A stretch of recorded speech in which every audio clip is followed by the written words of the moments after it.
오늘 말씀 우리 함께 보도록 하겠습니다. 요한복음 20장 24절부터입니다.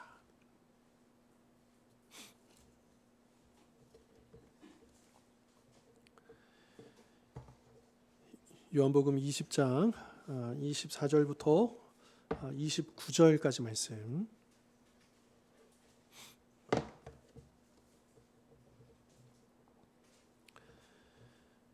이제 한 절씩 교독하시겠습니다. 12 제자 중에 하나로서 디두모라 불리는 도마는 예수께서 오셨을 때에 함께 있지 아니한지라.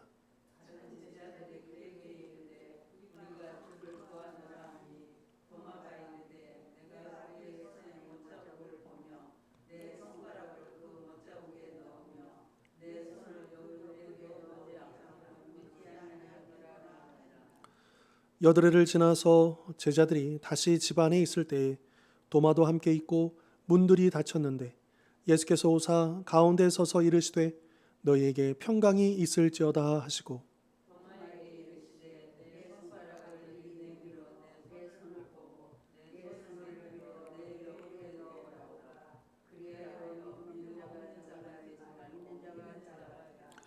도마가 대답하여 이르되 나의 주님이시요 나의 하나님이시니이다. 너는 나를 본고로 믿느냐? 보지 못하고 믿는 자들은 복되도다 하시니라. 아멘. 자, 우리가 오늘 읽었던 이 말씀 굳이 주인공이라고 한다면 이제 우리가 도마라고 이야기할 수 있을 텐데요.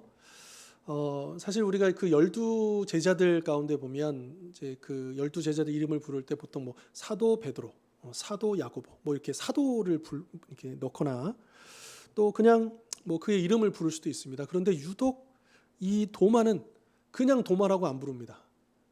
의심 많은 도마. 이렇게 우리가 그렇게 부르고요. 왠지 도마는 그 12 제자들 가운데 가장 의심이 많았던 것처럼 우리 안에 이렇게 각인이 되어 있다라고 볼 수가 있는 거죠. 자, 하지만 이러한 어떤 그의 별명이랄까요? 의심 많은 도마. 이게 도마의 입장에서는 참 억울할 수도 있겠다 싶은 겁니다.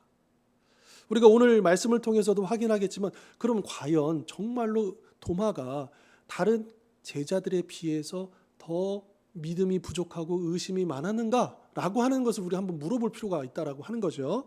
그런 관점에서 우리가 좀 이 도마를 보아야 하고요.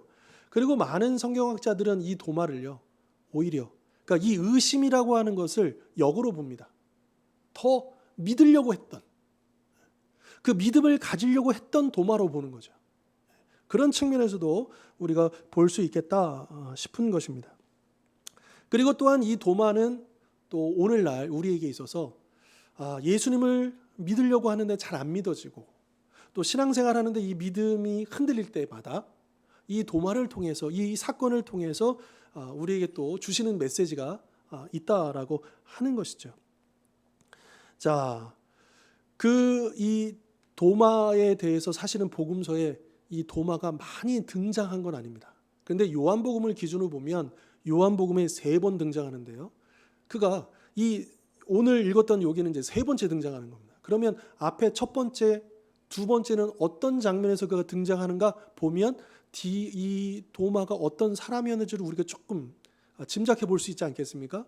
우리가 같이 한번 말씀 한번 찾아봤으면 좋겠는데요. 먼저 요한복음 11장입니다.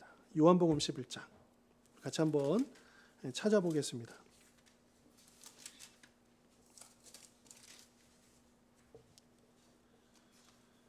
11장 16절 말씀.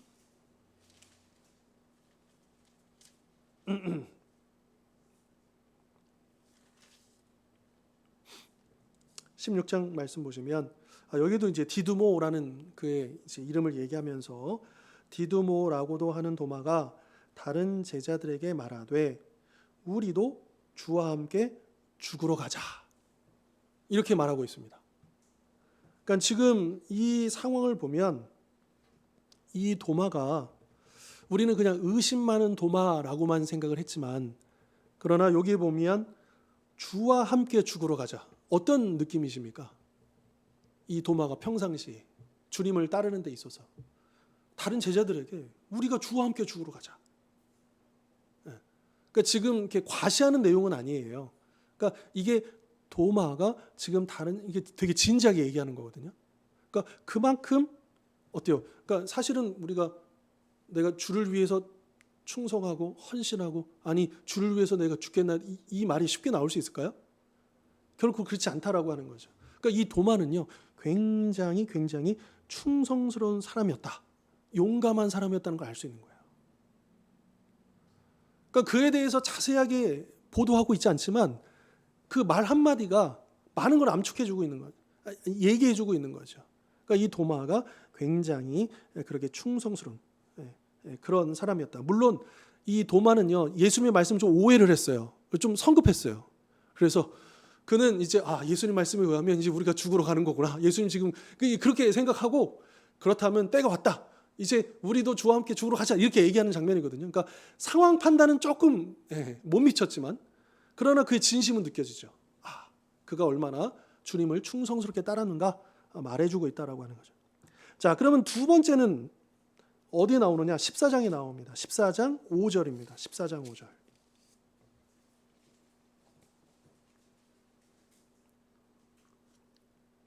14장 5절 보시면 자, 예수님이 뭐라고 말씀하시는가 좀 먼저 볼 필요가 있겠죠. 그 다음에 이제 도마가 그 예수님 말씀을 듣고 이렇게 얘기하는 건데, 자, 1절부터 보시면 너희는 마음에 근심하지 말라. 하나님을 믿으니 또 나를 믿으라.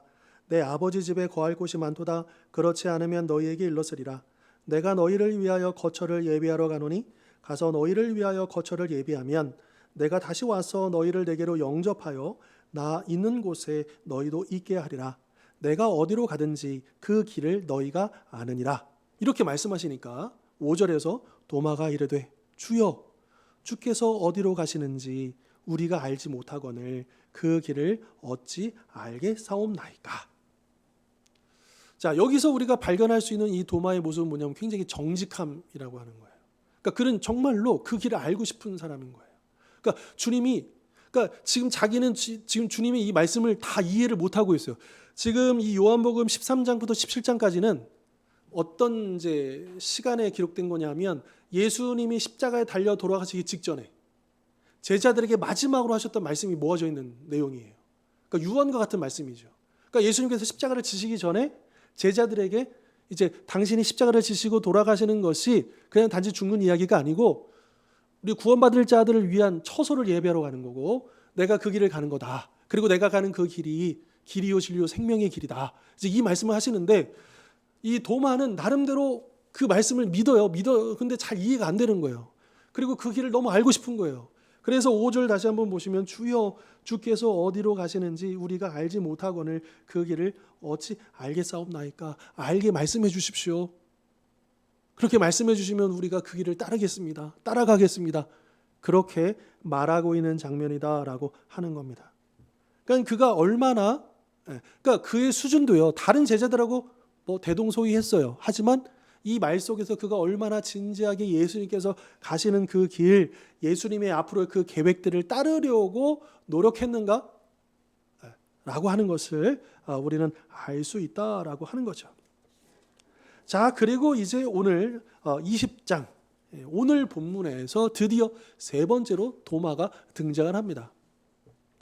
근데 우리가 지난 시간에 이어서 바로 이어지는 본문을 읽고 있거든요. 지난 시간에 어떤 내용이었냐면 예수님께서 부활하신 그 첫째 날에 이 엠마오로 가던 두 제자를 만나시던 그 시점에 예수님 사라지시고 그리고 이제 그 숨어 있었던 집안에 숨어 있었던 11제자. 근데 거기에 이제 도마가 없었다는 거죠. 11제자 그러니까 10명이었겠죠. 근데 이 도마가 없는 자리에 예수님께서 나타나셔 가지고 너에게 평강하라 하시면서 그들을 파송하시는 말씀 주셨잖아요. 근데 마침 그 자리에 없었던 도마가 이야기를 들었겠죠. 다른 제자들에게. 야, 예수님 부활하셨어. 자, 그 이야기를 듣고 오늘 우리가 읽었던 이제 24절과 25절에 보면 도마가 25절에 내가 그의 손의 못자국을 보며 내 손가락을 그 못자국에 넣으며 내 손을 그 옆구리에 넣어보지 않고는 믿지 않겠노라. 이렇게 말하고 있다는 거예요. 자, 그러면 이거 의심하는 거 맞지 않느냐? 이제 이렇게 우리가 볼 수 있는 거죠. 자, 그런데 자, 이 표현이 중요합니다. 그 옆구리에 넣어보지 않고는 믿지 아니하겠노라. 넣어보지 않다 부정입니다. 믿지 않겠다 부정입니다. 여러분, 부정. 이중 부정은 곧 뭡니까? 강한 긍정을 이야기하는 거예요. 네. 그러니까 이런 표현들이 요한복음에 곧 이렇게 나오는데요. 이런 장면도 있어요. 예수님이 마지막 만찬을 마치시고 제자들의 발을 씻기시려고 했잖아요. 그랬을 때 이 베드로가 강하게 거부하지 않습니까? 그럴 때 예수님께서 이중 부정을 사용하셔요. 너가 이 씻어주지 아니하면, 내가 너를 씻어주지 아니하면 너가 나와 상관이 없다.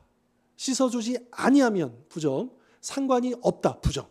그러니까 이거는 무슨 말이냐면 반드시 씻어야 된다는 얘기죠.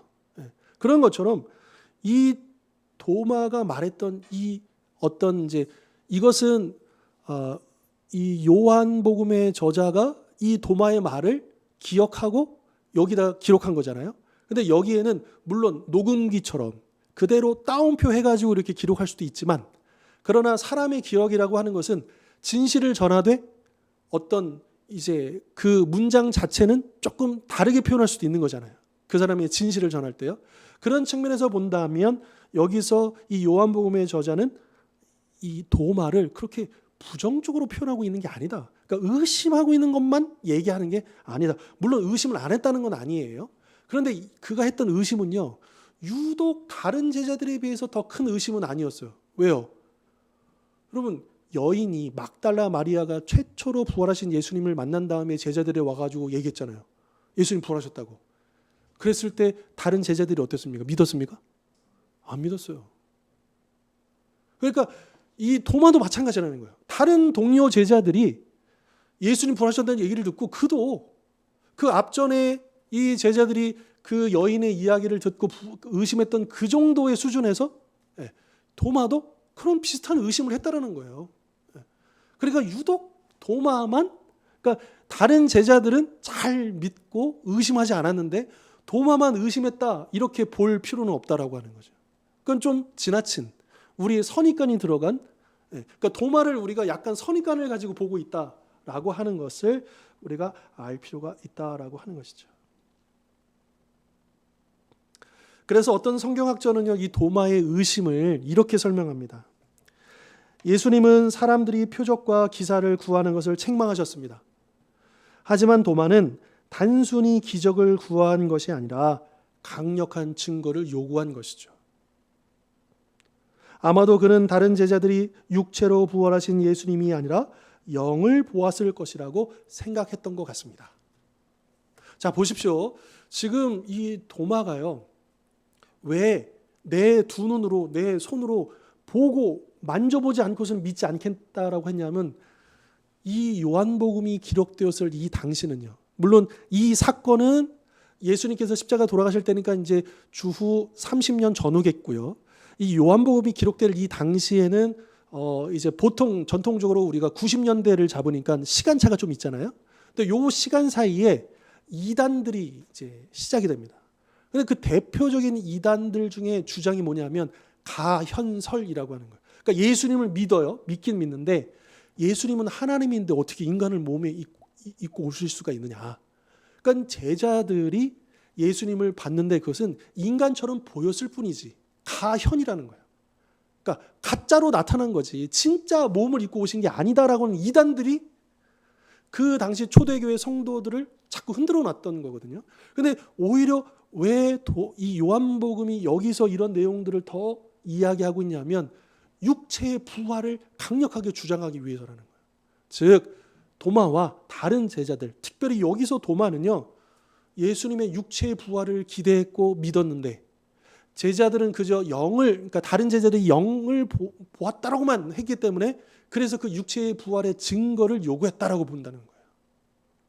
그러니까 이렇게 생각해 보면 도마가 예수님의 부활을 의심한 건 사실이지만, 그런데 그 의심이라는 것이 정말 믿음이 없는 그런 의심이 아니고 정말 제대로 믿기 위해서, 예수님이 약속하신 그 육체의 부활을 믿기 위해서 기적을 나타내 보여달라고 요구한 게 아니고 그 증거를 보여주십시오라고 진지하게 이렇게 요구했다라고 보는 것이 더 올바른 성경 해석 아니겠는가라고 하는 거죠. 어떻습니까? 좀 그래도 동의가 좀 되십니까? 이 도마에 대한 오해가 조금 우리가 좀 그러니까 선입견을 좀 드러내고 조금 더 이 진실에 접근할 수 있는 도마에 대한 우리의 관점을 우리가 가지게 되었으면 좋겠다 싶고요. 자, 그런데 사실은 우리도 도마처럼 또 우리 주변에도 이 도마처럼 이런 의심과 씨름하는 성도들이 있을 수가 있다라고 하는 겁니다. 충분히 그렇죠. 그러니까 안 믿는 건 아니에요. 그런데 우리가 순간적으로 또 의심이 될 때가 있고 잘 안 믿어질 때가 있고 안 받아들여질 때가 그럴 수 있잖아요. 그렇죠. 믿음이라고 하는 건 그런 거잖아요. 자, 기독교 변증론자이고 철학자인 게리 하버마스라는 분이 계십니다. 그런데 이분이 어떤 책을 썼냐면 제목이 이거예요. 의심, 믿음의 또 다른 얼굴.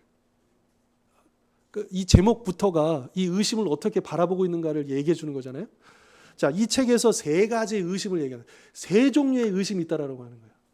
근데 이 세 종류의 의심이 제가 소화한 바로 말씀을 드리면 그렇게 어렵지 않은 보통 우리가 인격의 3요소 하면 지정의라고 하잖아요. 지정의.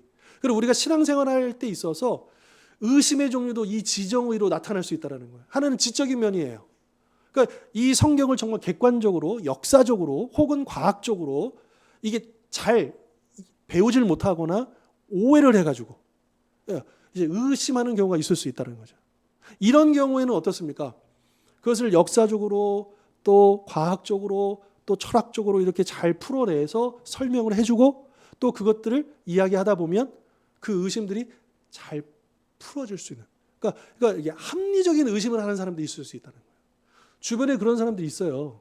내가 예수님을 안 믿겠다는 건 아닌데, 야, 이 내용은 있잖아. 이건 우리가 생각했을 때, 그러니까 이런 분들은요, 그냥 덮어놓고 믿습니다 이러지 않아요. 그러니까 굉장히, 그러니까 어떤 분들은 지적인 면이 더 강화되신 분들이 있고, 어떤 분들은 이 정서적인 면이, 감정적인 면이 더 강화되시는 분들이 있고, 어떤 분들은 이제 의지적인 활동하고 봉사하고 뭐 이런 쪽이 더 강화된 분들이 계실 수 있거든요. 그러니까 보통 우리가 그렇게 표현할 수도 있을까요? 신앙의 스타일이 조금 더 지적인 면이 또 선호하시는 분들이 계시고 감정적인 부분을 선호하시는 분들이 계시고 또 의지적인 분이 선호하시는 분들이 계실 수 있잖아요. 근데 그 가운데 이 부류는 그럴 수 있다는 거예요. 그래서 그런 의심들에 대해서 우리가 믿음이 없네 뭐 이렇게 접근할 게 아니라 그 의심에 대해서 우리가 합리적으로 설명이 가능할 부분들을 설명해 주면 많이 그 의심들이 해결될 수가 있다. 그러니까 이 기독교는 합리적인 체계다. 뒤죽박죽 이게 아니다. 굉장히 논리적인 체계다라고 하는 것을 설명해 줘야 한다라고 하는 거고요. 두 번째는 좀 주관적이에요. 왜냐하면 정서적인 부분이기 때문에 예를 들면 이럴 수 있어요. 교회에서 상처를 받은 거죠. 사람에 의해서. 그러니까 이거는 어떤 객관적인 뭐 교리의 문제라든지 이런 내용이 아니잖아요. 그러니까 신앙생활을 하다가 무슨 일로 오해가 생기고 서로 마음이 상하고 실망하고 뭐 이럴 수가 있잖아요. 그러니까 그런 데서 나오는 의심. 이게 정말 기독교 교회가 진리가 맞나? 예수님의 말씀이 맞나? 아니 예수님 믿는 사람들이 저렇게 이제 이런 의심을 가질 수가 있겠다 싶은 것이죠. 자, 그리고 우리 안에 이제 그럴 수 있어요. 나 개인적으로도 그런 이제 실망감이 다가올 수 있죠. 내가 참 오랫동안 기도했는데 내가 원했던 것과 다른 어떤 응답이 주어지거나 또 내가 감당할 수 없는 어떤 어려움들이 왔을 때 참 주저앉게 되고 흔들릴 때가 있을 수 있잖아요. 그렇죠? 네. 그러면 이 의심들은 어떻게 해결하면 좋을까요? 이런 부분들. 이런 데서 찾아오는 의심들은 역시 기도하는 겁니다. 네. 더 깊이 기도하고 솔직하게 나의 심정을 아뢰는 거죠. 그러니까 지금 내 안에 응어러진 부분들, 상처난 마음들, 오해된 것들을 하나님 앞에 나와서 쏟아내는 거예요. 이게 사람들에게 상처받았는데 사람들하고 해결하기 참 어렵거든요. 그럴 때 하나님 앞에 나와서 그런 나의 마음들, 그것들을 다 토로하고 하나님께 아뢰됨으로써 하나님께서 만져주심을 경험할 때 이런 정서적인 의심이 많이 해결될 수 있겠다 싶은 거고요. 또 세 번째로 뭐냐면 의지적인 면이에요. 이건 뭐냐면 머리로 다 알아요. 그런데 안 해요. 불순종하는 거죠. 알아요. 몰라서가 아니에요. 그런데 그렇게 하고 싶지 않다라는 거예요. 그런데 이 세 가지 의심 중에요. 이게 제일 심각해요. 이게 참 어려워요. 차라리 모르면 설명해 주면 되잖아요. 그죠? 그리고 마음에 상처가 있으면 그 응어리를 풀어주기 위해서 이렇게 노력하면 되잖아요. 그런데 이 사람은요, 그런 문제가 아니에요. 몰라서 그런 게 아니에요. 그가 의지적으로 그렇게 따르기를 싫어한다는 거예요. 아주 완고한 마음이 그 안에 딱 들어선 거예요. 혹은 교만함이 자리 잡은 거예요. 그래서 그런 것 때문에 움직이지 않는 거죠. 따르지 않는 거죠. 또 이런 경우 이럴 수도 있어요. 제대로 회개하지 않았기 때문일 수도 있어요. 자기 죄에 대한 심각함을 깨닫지 못하고 그래서 더 강팍함이 드러날 수 있겠다라고 하는 거죠. 그럼 저는 이제 그 생각을 해봤는데 그 애굽의 바로가 여기에 해당되지 않을까라는 생각을 해봤어요. 애굽의 바로. 바로가 점점 더 강경해지고 완악해지잖아요. 근데 가면 갈수록 그를 가만히 우리가 관찰해 보면 이 바로가 몰라서 그런 게 아니에요. 자존심에 또 그러니까 싫은 거예요. 그러다 더 큰 역풍을 맞고 더 큰 심판을 받고 그렇게 되잖아요. 그러니까 우리도 그러면 안 된다라고 하는 거죠. 왜냐하면 그것 자체가 불순종이에요. 반역이에요. 하나님이 싫어하시는 거죠. 그래서 이런 경우에는 하나님의 말씀 앞에, 복음 앞에 꼬꾸라져야 돼요. 무너져야 돼요. 그 수밖에 없어요. 그렇지 않을까요? 결국 물론 진리에 이르진 못했지만 이 바로도 결국에는 꿇잖아요. 물론 그래도 정신 못 차리고 또 홍해까지 쫓아가지고 수장되긴 하지만 근데 바울은 어떻습니까? 바울은 꼬꾸라지고 달라졌죠. 네. 이 바울은 지적인 면에서 문제가 없었어요. 물론 오해했던 부분을 바로 잡죠. 그리고 정서적인 부분들도 이 아마 자기가 이 유대교에 대한 율법에 대한 어떤 이런 자부심과 이런 것들을 이 기독교인들이 막 훼손한다고 생각했을 거예요. 그런 어떤 감정의 부분도 분명히 있었을 거예요. 하지만 그가 말씀에 대해서 깨닫고 알았던 부분들 그 정직함으로 나아가지 않고 그는 얼마나 교만했겠습니까? 근데 그런 것들이 부활하신 예수님께서 너가 왜 나를 핍박하느냐? 그리고 너가 하는 그 모든 일들은 이 가시체를 밟는 거랑 똑같다라고 얘기하시면서 그가 완전히 무너지잖아요. 그의 눈을 안 보이게 하시잖아요. 어떤 특별하게 주님께서 그걸 만나주시면서 그가 완전히 변화되는 거. 그러니까 복음 앞에서 예수님 앞에서 그렇게 무너져야 그의 의심이 돌아오고 주님 앞에 나오게 되지 않겠는가라고 하는 거고요. 그리고 사실 이런 사람들이 우리 가족들 중에도 우리 이웃들 가운데도 또 우리 지체들 속에서도 있을 수가 있다. 또 그들에 대해서 그럼 우리가 어떻게 기도해야 되고 어떻게 접근해야 되는가 또 생각해 볼 수가 있다라고 하는 것이죠. 자, 뭐 우리는 이제 별 관심이 없지만 교황 지금 교황이요. 프란치스코 교황이 266대의 교황이더라고요. 2013년부터. 그러니까 벌써 1대 교황부터 벌써 266대의 교황까지 지금 2000년 역사 가운데 지금 교황이 쭉 이어져 오고 있는데 그 교황 중에 손꼽는 아주 유명한 교황이 있습니다. 그 교황의 이름 중에 하나는 뭐냐면 그레고리 1세 교황이에요. 이 사람은 AD 59년에서 604년 그러니까 이제 6세기 말엽에 재위 기간이 있었던 거죠. 요때 이제 교황했던 사람 64대 교황인데요. 이런 말을 합니다. 신성한 자비가 의심 많은 제자로 하여금 스승의 육신에 난 상처를 만지게 함으로써 우리 안에 있는 불신의 상처를 치유하게 했습니다. 그러니까 예수님이 도마에게 그렇게 하셨다는 거죠. 도마의 불신은 다른 제자들의 믿음보다 우리 믿음에 더 유익합니다. 왜냐하면 그에게 믿음을 가져다 준 만짐으로 인해 우리 믿음이 모든 의문을 초월해 더 확고해졌기 때문입니다. 참 역설적으로 이 의심을 통해서 도마는 그 누구보다도 더 확고한 믿음으로 나아갈 수 있게 되었다라고 하는 거죠. 그러니까 의심하는 도마에게 이제 우리가 보겠지만 예수님이 보이신 반응은 뭐냐? 그를 꾸짖거나 책망하시는 것이 아니라 그로 하여금 믿을 수 있도록. 그가 증거를 달라 그랬잖아요. 그래서 예수께서 어떻게 하십니까? 증거를 보여주시죠. 마치 예수님께서 그 일주일 전에 도마가 했던 얘기를 옆에서 들으셨던 것처럼 도마가 그 못자국, 창자국 얘기했잖아요. 자, 봐봐. 이 못자국을. 자, 봐봐. 이 창자국을. 아니, 보지만 말고 와서 만져봐. 증거를, 그가 요구한 대로 증거를 주심으로써 그의 의심을 거치시고, 그러니까 이게 이제 이 교황은 그를 예수님이 자비, 신성한 자비라고 표현했죠. 그러니까 예수님은 그러신 분이라는 거예요. 우리 주님은 의심하는 자를 꾸짖고 책망하시는 게 아니고 오히려 그 의심을 넘어서서 믿음으로 갈 수 있도록 증거를 주시는 분이시다. 그러니까 여러분, 저는 이렇게 생각해요. 공부를 누가 잘하느냐? 질문을 잘하는 사람이 공부를 잘하는 겁니다. 그렇지 않습니까? 그냥 아무 생각 없이 앉아가지고 이해됐어 이래서 나중에 보면 몰라요. 그런데 이게 하다가 이거 아닌데요 탁탁탁 막히면 당장에는 뭔가 아닌 것 같지만 그런 질문이, 그런 의심이 그로 하여금 오히려 나중에 그 문제를 풀었을 때 어떻습니까? 더 잘 기억나게 하고 더 확실하게 풀어낼 수 있는 능력이 생기는 거죠. 그런 것처럼 우리 신앙도 그렇다고 생각해요.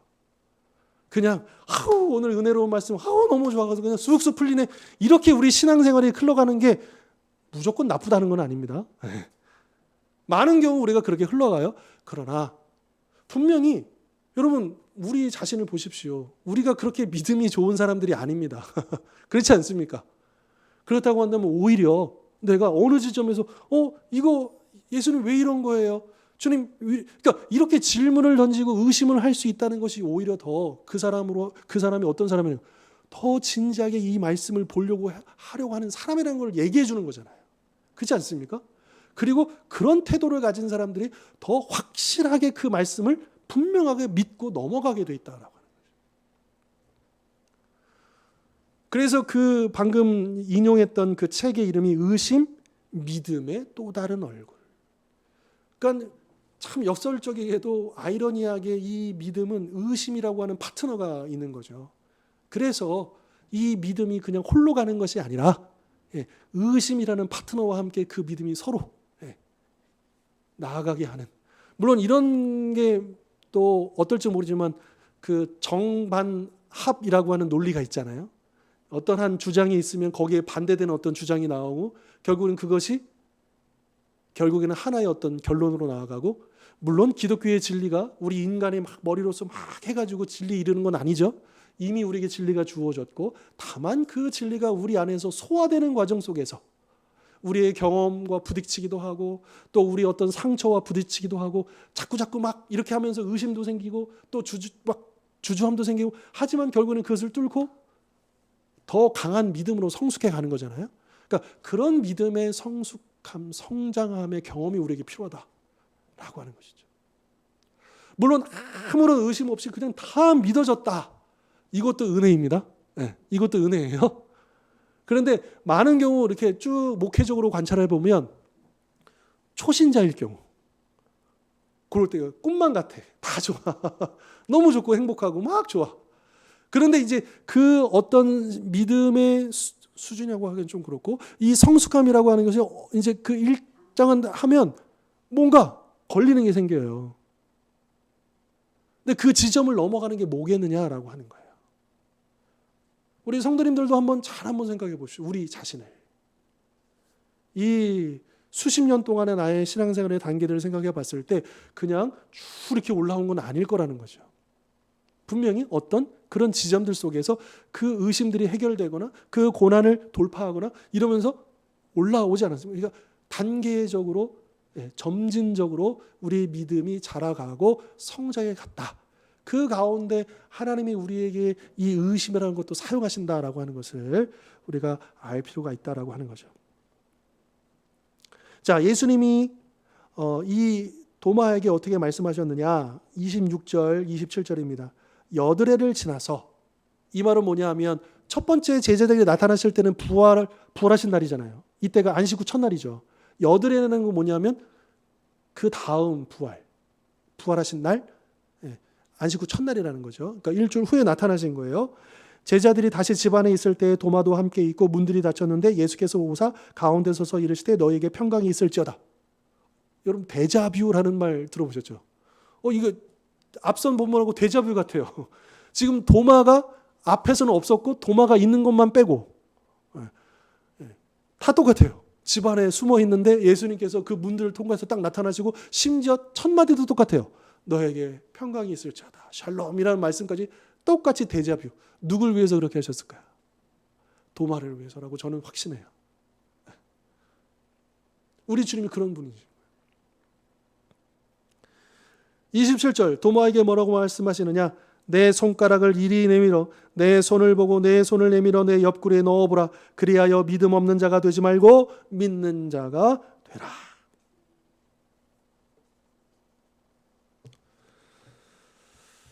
분명히 이 도마는요, 내가 믿기 위해서는 이런 조건이 충족되어야 돼. 이 증거가 있어야 돼. 그랬을 때 예수님께서 그에게 그 믿음의 조건을 충족시켜 주십니다. 그 증거를 제시해 주고 있는 거죠. 믿음 없는 자가 되지 말고 믿는 자가 되라. 이것은 약간의 책망도 있어 보여요. 그렇죠? 아예 그냥 문장은 아닌 것 같아요. 분명히 약간의 책임은 있는 거예요. 그러나 그런 거죠. 꿀밤 수준. 회초리가 아니고 왜 이렇게 못 믿어. 왜 다른 제자들이 말한 나의 부활을 왜 못 믿니? 그러니까 그런 꿀밤 수준의 책망이지 회칠 수준의 진노하시는 그런 책망은 아니고요. 그러면서 그를 격려하시고 믿는 자가 되라. 이렇게 도전하고 있다라고 하는 거죠. 이러한 주님의 모습을 보면요. 오늘날 또 나를 포함해서 이 의심에 쌓이고 흔들리는 우리의 모습들을 생각해 볼 때 참 위로가 됩니다. 우리 주님은 그런 우리를 꾸짖지 아니하시는구나. 여러분 기억하십시오. 의심은 죄가 아닙니다. 의심은 죄가 아니에요. 괜히 꼬리에 꼬리를 물듯이 일부러 꼬투리를 잡으려고 하는 의심, 그런 의심 아니잖아요. 우리 의심은요. 진짜 믿고 싶고 더 잘 믿고 싶은데 잘 안 믿어지고 이해가 안 되고 그래서 질문하고 그럴 수 있는 거잖아요. 그러니까 신앙은 그래야 된다는 거예요. 질문이 필요하다. 의심이 필요하다. 안 믿자는 게 아니라 더 잘 믿기 위해서 한 번 더 의심해보고 더 그렇게 주님의 말씀에 대해서 더 진지하게 접근하고 더 깊이 고민하고 깊이 있게 안 들어가면 의심도 없어요. 그냥 수박 겉핥기식으로 성경 읽고 그냥 가면 그게 그건지 알아요. 여러분 우리가 도마에 대해서 혹시 이전에 이 도마에 대해서 의심받는 도마에 대해서 오늘 내용을 들어보신 적 있으십니까? 이렇게 도마에 대해서 추적해 보신 적이 있으십니까? 없죠. 그러니까 도마는 그런 사람이에요. 그런데 우리가 오늘 이 도마에 대해서 우리가 요한복음을 통해서 한 번 더 한꺼풀을 벗겨내고 더 깊이 들어가 보니까 도마가 그런 사람만은 아니었구나. 우리가 더 깊이 있는 진리에 이르게 되는 거잖아요.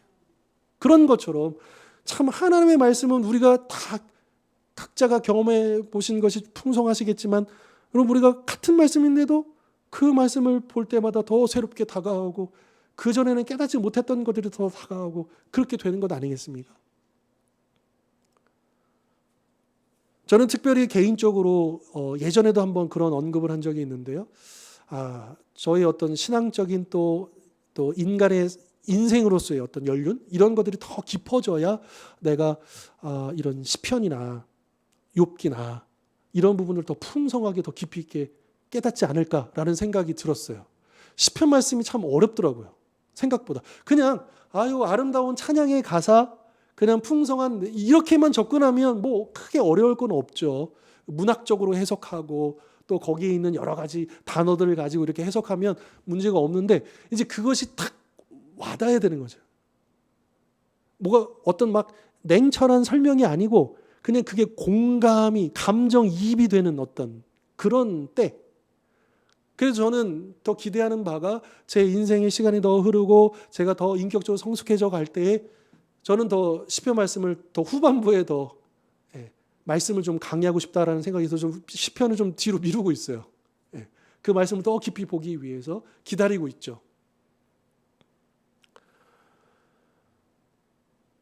자, 그러면 도대체 믿음이 뭘까?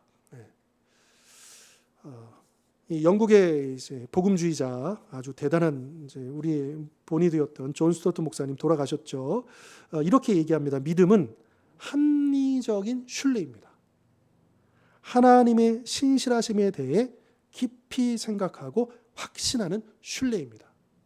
그러니까 믿음은 그냥 믿는다, 그러니까 지적으로 동의한다, 이게 아니고 그렇기 때문에 내가 의지하고 신뢰하고 따른다까지. 그러니까 그 우리의 믿음이라고 하는 것이, 그러니까 우리는 이제 믿음, 신앙 이거를 그냥 동일시해서 표현을 하잖아요. 그런데 엄밀히 말하면 믿음과 신앙은 같은 말이긴 한데 좀 어감이 좀 틀려요. 그러니까 우리 성경이 말씀하시는 믿음은 야고보서의 관점으로 설명한다면 행함 없는 믿음이 아니고 반드시 행함이 따르는, 변화가 따르는, 순종이 따르는 믿음일 수밖에 없다라고 하는 거죠. 믿는다라고 하는 건 그건 거예요. 믿는다라고 하는 거예요. 자, 앞서서 세 가지 의심 얘기했잖아요. 지정의 측면에서. 그러면 믿음도요, 이 세 가지로 우리가 접근해서 생각해 볼 수 있다라고 하는 거죠. 이 첫 번째, 지적인 이 믿음은 뭐냐면, 정말 그래요. 객관적인. 이 성경이 설명한 어떤 교리라든지 어떤 그 사실들에 대해서 하나하나 이해하고, 아, 그렇구나 하면서 믿음이 자라갈 수 있는 그런 경우가 있을 수 있다라고 하는 거죠. 심지어 이런 사실적인 믿음은 누구도 가지고 있느냐? 귀신들도, 마귀들도 사실적인 믿음은 가지고 있습니다. 야고보서에 뭐라고 되어 있냐면, 내가 하나님은 한 분이신 줄을 믿느냐? 잘 아는도다. 귀신들도 믿고 떠드느니라. 사탄 마귀도요, 하나님의 존재를 사실적으로 믿어요. 그렇지 않습니까? 네. 그러니까 그 정도의 믿음은 사탄 마귀도 갖고 있는 믿음이다라고 하는 거죠. 자, 두 번째는 이제 정서적인 믿음, 우리의 어떤 그 감정적인 부분이요. 그러니까 믿는다라고 하는 것은 느낌 그 이상이다. 느낌의 그 이상. 우리 어떤 감정적인 어떤 필이 오고 막 찌릿찌릿하고 뭐 그 이상이다라고 하는 거예요. 거기에 머무는 것이 아니라 그 이상이어야 한다라고 하는 것이죠. 사실은 그런데 이것의 위험성은 뭐냐 하면 보통 우리가 얘기하는 확신이라고 하는 것이 이 정서적인 믿음일 경우가 많거든요. 그래서 그때는 확고했는데 지금은 확고하지 않은 거예요. 그러니까 정서적인 믿음은요, 달라질 수가 있어요. 강도가 세졌다가 약해질 수가 있는 거예요. 그러니까 이게 무조건 잘못되었다라고 하는 것이 아니라 이것을 뛰어넘는 그 이상이 필요하다라고 하는 것이고요. 그리고 의지적인 믿음이 있는데요.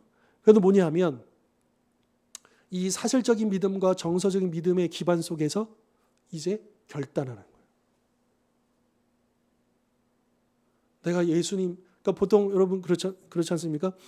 그 복음을 전할 때 죄에 대해서 이야기하고 이 죄의 문제를 해결하기 위해서 예수 그리스도께서 이렇게 하셨고 막 설명해가지고 다 이해가 됐고 그리고 그게 막 믿어지고 그 다음에 맨 마지막으로 요구하는 게 있어요. 그 예수님을 영접하시겠습니까? 받아들이시겠습니까? 그렇죠. 그러니까 그거는 의지적인 걸 물어보는 거예요. 그래서 정말 그 들었던 설명에 나온 그 예수님이 정말 당신의 구주이시고 하나님이신 것을 받아들이고 그분을 따르겠습니까? 라고 하는 도전이잖아요. 이게 이제 의지적인 믿음이다라고 하는 거죠. 근데 이 믿음은요, 귀신들에게는 없어요. 귀신들은요, 하나님의 존재를 알잖아요. 그렇지만 귀신들은요, 하나님의 뜻을 따르지 않아요. 아주 완고해요. 대적하죠. 그러니까 아까 그 의지적인 의심은요, 그 배후에 사탄이 역사하는 거라고 볼 수도 있는 거예요. 사탄은 그런 존재예요. 하나님을 알지만 하나님께 복종하지 않아요. 근데 우리의 믿음은 어때야 되느냐? 그분을 알기만 하는 게 아니라 복종하는 거죠. 믿고 따르는 거죠. 여러분, 우리 성도님들이 한 자리에 모여서 우리가 예배할 때에 이 자리에 다 하나님 믿어요. 안 믿는 사람이 어디 있어요? 그렇잖아요. 그런데 문제는, 차이는 어디서 나오느냐? 그 믿는 하나님에 대해서 얼마나 믿고 따르느냐예요. 순종하느냐예요. 여전히 어떤 분들은 온전히 순적하게 하나님 말씀대로 살려고 애쓰는 성도님들도 계시고, 또 어떤 분들은 뭐가 상처가 있어서 오해가 있어서 그렇게 해서 막 거기서 문제가 있어서 막 주춤하는 분들이 계시고, 또 어떤 성도님들은 강경하게 알고 다 있지만 복종하지 않아요. 그래서 중단돼 버린, 더 이상 잘하지 않는 그런 성도님들이 있을 수 있다라고 하는 거죠. 그러니까 우리가 다 성도고 다 하나님을 믿는 것은 동일하지만, 그러나 내면을 들여다보면 다 제각각이 이런 거예요. 다 다른 거예요. 그러니까 영적인 성숙도 다르고 믿음의 단계도 다 다를 수밖에 없다라고 하는 거죠. 만약에요, 여러분, 내 사랑하는 자녀가, 아들, 딸이, 우리 손주가 20살 딱 되자마자 운전면허 오늘 땄어요. 오늘 땄어. 그래가지고 아빠, 엄마, 할머니, 제가요 저기 부산까지 제가 운전해서 모셔다 드릴게요. 타실래요? 근데 말로는 뭐라 그러셔요? 저 믿죠? 그러면 아이 믿지. 너 운전 잘하는 거 믿지. 그러잖아요. 믿는다 그러잖아요. 그런데 성경에 말씀하시는 믿음은요, 무슨 믿음이냐? 그 차에 타는 거예요. 그 차에 탈 때 그게 진짜 믿음이라는 거예요. 성경에 말씀하는 믿음이 뭔지 조금은 좀 감이 오시나요? 그러니까 우리 사랑하는 자녀의 왜 안 믿겠습니까, 우리가? 그런데 방금 운전면허 딴 그 운전하는 그 사람이 운전하는 차에 타겠느냐 이거예요.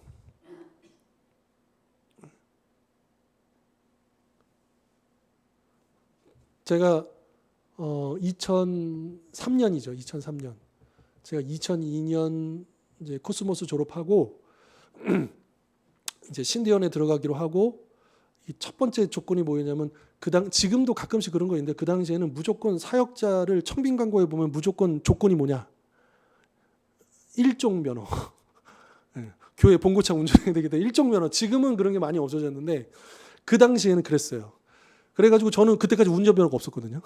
운전면허가 없었는데, 그러니까 일단 뭐 앞으로 사역을 하려면 어떻게 될지 모르니까, 그래서 일단은 운전면허를 따야 되겠더라고요. 원래는 운전면허 딸 생각이 없었는데, 그래가지고 한 달, 그래서 학원 등록과 동시에 이제 필기 보고 실기 보고 이제 도로 주행까지 해가지고 한 달 딱 해가지고 한 달 만에 딱 땄어요. 그래서 정말 따끈한 운전면허증이 나왔거든요. 근데 그때 교회, 그 당시 제가 출석했던 교회에 특별 새벽 기도를 했어요. 그러니까 특별 새벽 기도회 때는 평상시 안 하던 새벽 기도 운행을 하거든요. 근데 이제 제가 운전을 하게 된 거예요. 제가 운전을 하게 된 거예요. 와, 저는 막 땀 막 이렇게 흘리면서, 물론 이제 운전을 제가 못하는 건 아니지만 이게 실제 사람들을 태우고 이렇게, 이야. 근데 거기 타신 이제 어르신들, 우리 권사님들은 제가 운전면허 초짜라는 걸 모르시고 막 어두컴컴한 새벽인데 제가 막 긁고 막 이랬거든요. 야, 만약에 제가 그 탑승하신 권사님들 저 오늘 면허 땄어요 그랬으면 타셨을까요?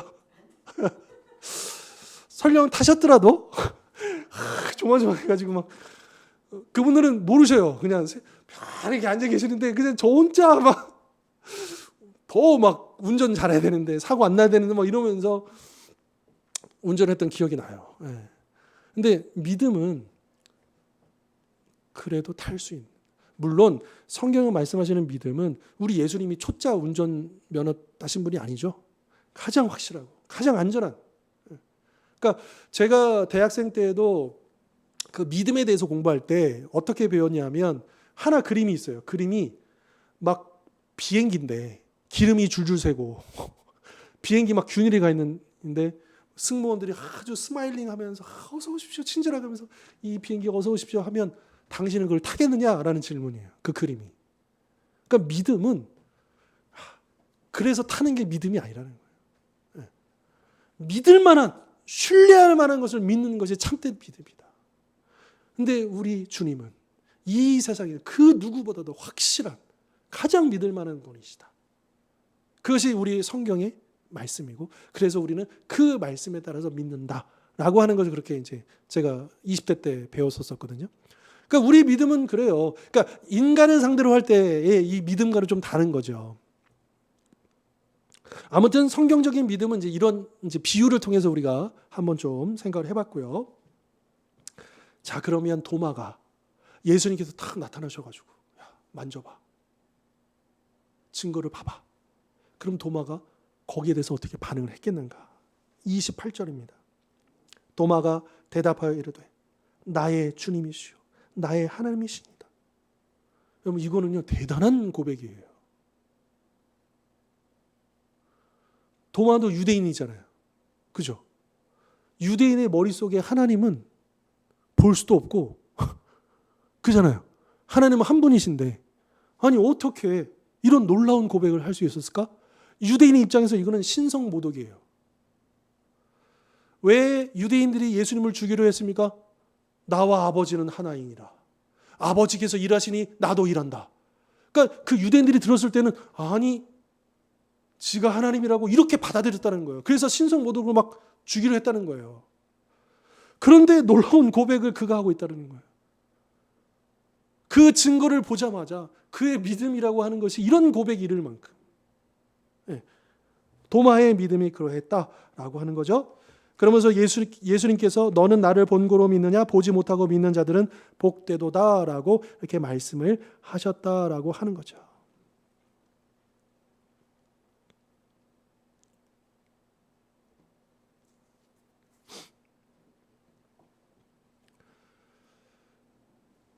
자, 이 교재에 나와 있는 이제 믿음이라고 하는 설명이 이래요. 제가 한번 읽어드릴게요.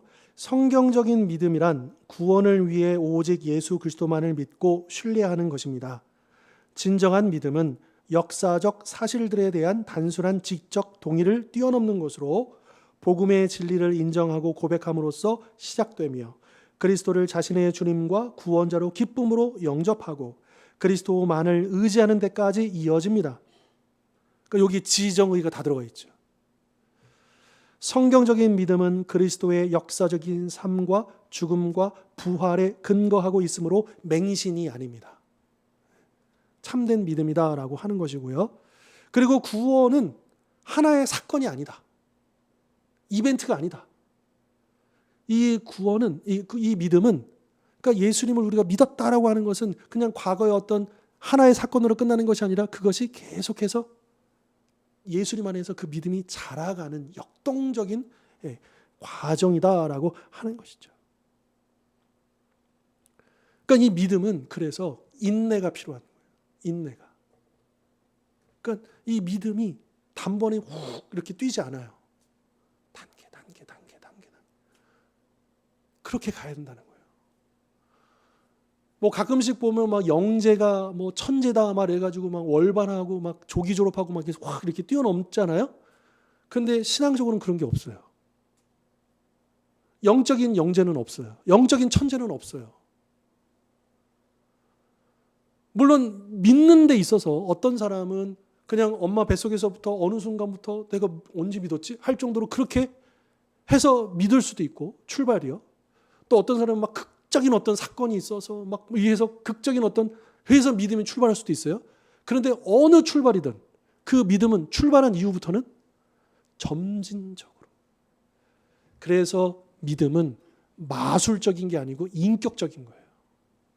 뿅뿅 해가지고 믿음이 슉슉 이렇게 자라는 게 아니고, 여러분, 믿음은 은사가 아니에요. 믿음은 은사가 아니에요. 은사는 훈련을 안 해도 하루아침에 그냥 하잖아요. 하나님이 방언의 은사 주시면 그냥 우리가 방언을 연습해서 방언을 하는 겁니까? 그런 이단들 있잖아요.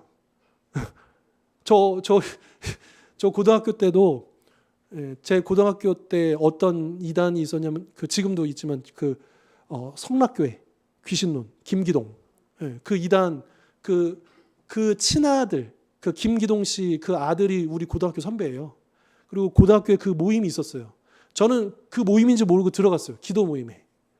그래서 저 빼고 다 그 성락교회 다니는 형들이고 제 친구들이었어요. 근데 기도를 하는데 랄랄라를 하는 거야. 랄랄라. 그러면 랄랄라라를 가면 이렇게 하다 보면 방언이 나온다. 방언이 그런 것입니까? 아니죠. 물론 우리가 방언을 사모하고 또 이렇게 하는 것이지만, 방언은 받으면 하는 거예요. 은사는 그런 거예요. 그러나 믿음은 그런 게 아니에요. 믿음은 많은 과정들을 겪어야 하고, 그러면서 인격적으로 시행착오를 겪고, 그러면서 이리 부딪히고 저리 부딪히면서 하나하나 나아가는, 성장해가는 것이 믿음이다. 절대로 믿음 생활에 있어서, 신앙생활에 있어서 영적인 영재, 천재는 있을 수가 없다.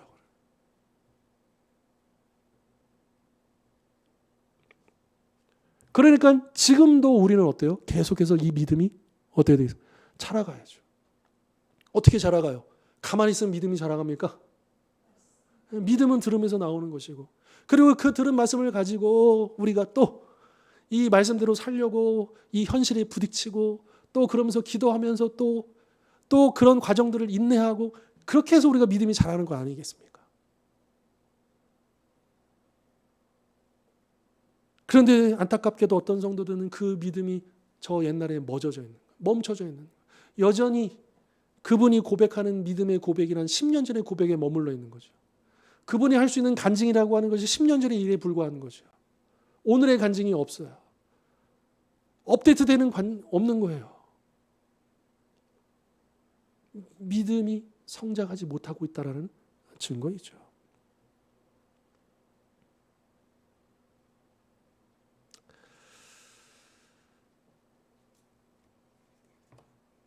자, 4세기의 교부 가운데 요한 크리소스톰, 굉장한 이제 황금의 혀를 가졌다라고 하는 굉장한 설교자였는데, 이분이 그런 이야기를 합니다. 그대여 그 제자의 불신앙을 보셨을 때 주님이 보여주신 자비로움을 생각해 보십시오. 도마에 대한 이야기인 거예요. 단 한 영혼을 위해 그분이 자기 상처를 어떻게 스스로 보여주셨는지를, 그리고 그 한 사람을 위해 구원하기 위해 어떻게 오셨는지를 생각해 보십시오. 여러분, 우리는 분명히 의심은 죄가 아니지만 의심에 머물러서도 안 됩니다. 예수님이 뭐라 그러셔요? 의심하는 자가 되지 말고 믿는 자가 되라. 그렇게 도전하고 계시잖아요. 그러니까 의심이 죄는 아니지만, 그러나 그 의심을 통해서 우리가 반드시 믿음으로 나아가야 된다라고 하는 것 우리가 기억했으면 좋겠고요. 결론 부분 제가 읽습니다. 의심의 해결책은 믿음을 가지라고 하신 예수님의 명령에 주목하는 것입니다. 이런 믿음은 맹목적인 신앙이 아닙니다. 오히려 실제에 근거합니다. 도마는 부활하신 왕을 만나는 복을 받았습니다. 그는 부활하셔서 영광스럽게 빛나는 예수님의 몸도, 자기 백성을 향한 그리스도의 변함없는 사랑의 흔적인 손의 못자국도 보았습니다. 오늘날에도 보지 않고 믿으면 복됩니다. 이것은 맹목적인 신앙이 아닙니다. 왜냐하면 복음서 저자들과 서신서를 쓴 사도들 같은 목격자들의 증언이 있기 때문입니다. 소망의 대상이 실제하기에 믿음은 참된 것이죠.